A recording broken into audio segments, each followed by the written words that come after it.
Hey, what's up guys? It's me, Silent Marksman here, I'm bringing another video, and in today's video, I am going to be going over a game that I've uploaded a little bit of on my previous channel, and I'm going to be uploading more on this channel, as well as hopefully some other games that I'm going to be playing. But this is a game that has made me rethink first-person shooters as a whole. I used to think that Modern Warfare was camp-rented and stuff. I still do, not gonna lie. It definitely is. But now I'm seeing that games like Call of Duty, while some of them have a bigger skill gap than others, and some of them have a smaller skill gaps, they are not incredibly difficult. Now, that's not to say that you can that's not to say that the pro players, the people who are really good at Call of Duty, aren't that good. That's not what I'm saying at all. But I'm saying Modern Warfare not Modern Warfare, Call of Duty as a whole, mechanically, and just skill based, just in general, isn't that hard to learn. Now, again, hear me out. Games like this, like Valorant, like CSGO, which I don't really like as much as Valorant, but is still a decent game. Games like this, more strategical first-person shooters, and I had played a little bit of Overwatch, but still, I would say Overwatch doesn't hold a candle to games like Valorant and strategical shooters like this. But games like these shooters that are strategical, you guys gotta kind of work together a little bit. These are a lot harder just in total than Call of Duty. And I know there are games that are even harder than this. But in terms of first-person shooters, Valorant, I think, is a good game. I really like Valorant, and I think it's probably one of the better games that I've played. And I really like it. So I'm going to be doing a review of that now that long intro is out of the way. I'm going to be doing a review of it while I'm playing the game if I don't get unfocused, and kind of do a little bit of summary, a little bit of review of certain parts of it and stuff like that. So the first thing, the character selection. You just saw it there. There are 2 rows of characters. Each one has, I believe, 8 characters. So there, I think, are 16 characters in total, and it's a 5v5. 5 people on basically the bomb planting team, or in CSGO it would be called the terrorist team. And then 5 on the defusing team, or in Counter-Strike, the CT team, or the counter-terrorist team. And Valorant and CS and CSGO all have a very similar kind of idea to them, where one team needs to either plant the bomb or kill all the enemies. So as you see here, there is a map right here, and there are multiple maps with different amounts or different site locations and things like that. But for this one specifically, it has 3 sites, one on the far left, one on the far right, and one in the middle. Usually they'll have one either on the far left or in the far right, or far left in the middle. But for this one, there are 3 maps. So this is a more attackers-oriented map. The reason is the defenders, who are on a 5-man team, have to split up into 3 sections, because for all they know, we could all rush B, we could all rush C, or we could all rush A, or we could split out and confuse them. Now this mode that I'm playing right now is called Spike Rush. So I can't really show you the buying system, but basically this is kind of a gun game where every time you run around, you change guns. Usually if you buy, you go and you click B at the very beginning of the round, and you can buy guns, you can buy abilities, or you can buy armor. The light armor gives you 25 extra health, with the medium armor, and the abilities, as you saw there, to different things. So for example, I'm raised, so I have a little box that it will go in one direction and it'll keep going back and forth, and if it spots something, it'll turn around and attack them. I have C4 that I can use to jump up and boost myself or teammates back or forward.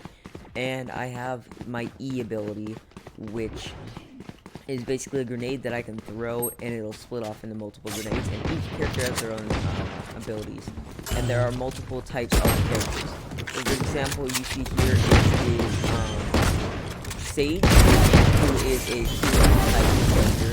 Who can put up walls, who can slow enemies, and are basically just some of the assistants. There are also attacking characters or fraggers who are more they're easier to get kills, such as Raze, who I'm using right now, who is better with pistols. Jet, which has her own little abilities, which are better with certain weapons, and then Phoenix, and then more other characters. Each of them have their own abilities, and each of them have their own strengths and weaknesses.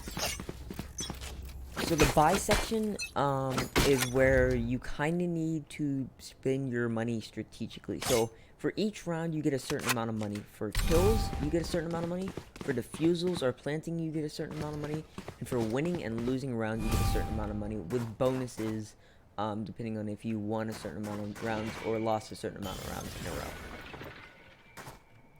So with your money, there is a in-game economy of sorts, which is basically you want all of your teammates to have a balanced economy, so you have enough money to do what you need, while you don't have too much money in one person or too little money specifically in another person. So the key to a balanced economy is basically you want everybody to be able to buy what they need or want during the rounds. So you start off with about $800 in cash total for the first round. Now with that, you can choose. You can buy a certain pistol and a certain pistol and a armor. You can buy some heavy armor and a weaker pistol, or light armor and a weaker pistol. You can buy abilities, and basically you have $800 to spend at the beginning. Now, depending on if you win or lose that round, you'll get more money. And depending how you do, you will also get more money respectively. Now, as you saw there, we failed to defuse the bomb. The bomb explodes, and if you are caught in that black area of effect, you die.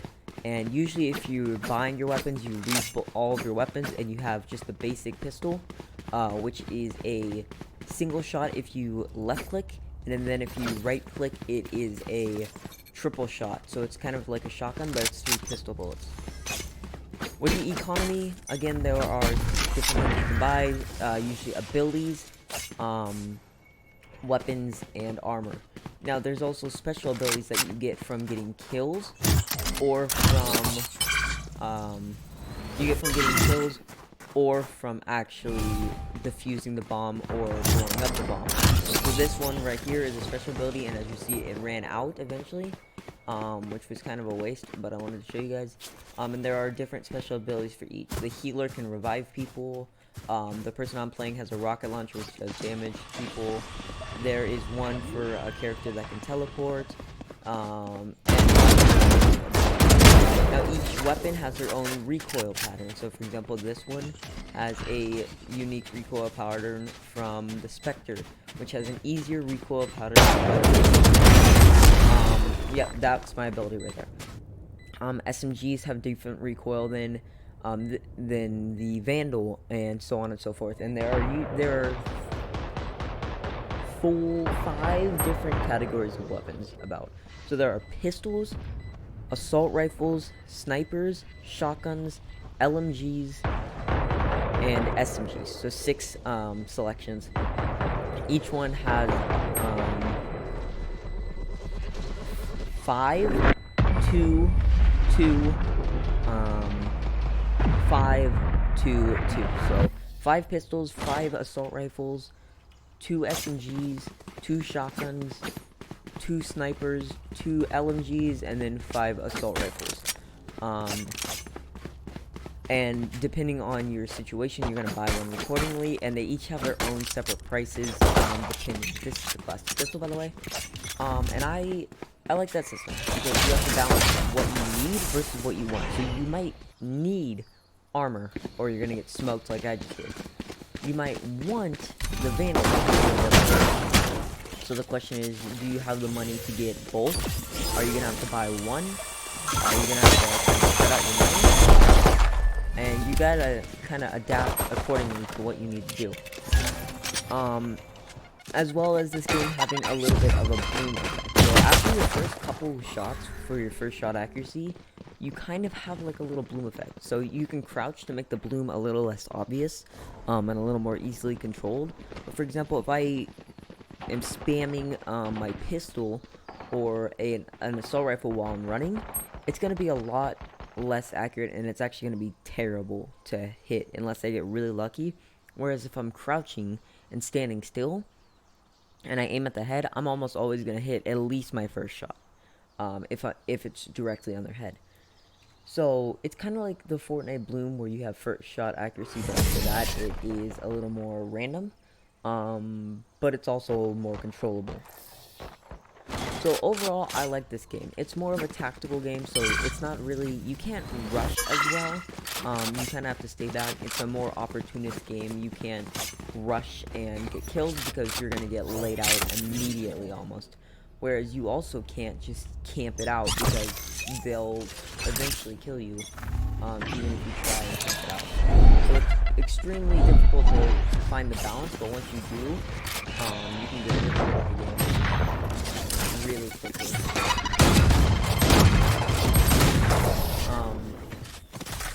So as you saw there, we did Spike Rush. It was 4 and 1. So usually there are a bunch of different modes, and I can show you them now that we lost, but there are multiple modes. So right now there is, if I play here, there is Unranked, which is an unranked game mode. It is a basically search and destroy type mode from Call of Duty. So if you eliminate everybody, you win. If you plant the bomb and it explodes, you win. If you plant the bomb and if you defuse the bomb, you win. And then for the enemy team, it's reverse. So if all of them die, they lose. If the bomb explodes when they're trying to defuse, they lose. If you defuse when they're trying to explode it, they lose. Same thing with competitive, but you have ranks. Right now I'm Iron 1, so I'm the lowest rank right now. But eventually you get to Iron 2 and 3. Iron 3 is the top of the iron. And you have Bronze 1, 2, 3. Then you have, I believe, Silver 1, 2, 3. Then I think Gold 1, 2, 3. And then something else, and then Radiant, which I believe is a top mode. Spike Rush is what you just saw me playing there. It's 1st to 4 instead of 1st to 13. Deathmatch is basically a free-for-all. Snowball Fight is a TDM with snowballs, so it's a one-shot if you hit them with snowballs, as well as power-ups where you go sliding around the map and stuff.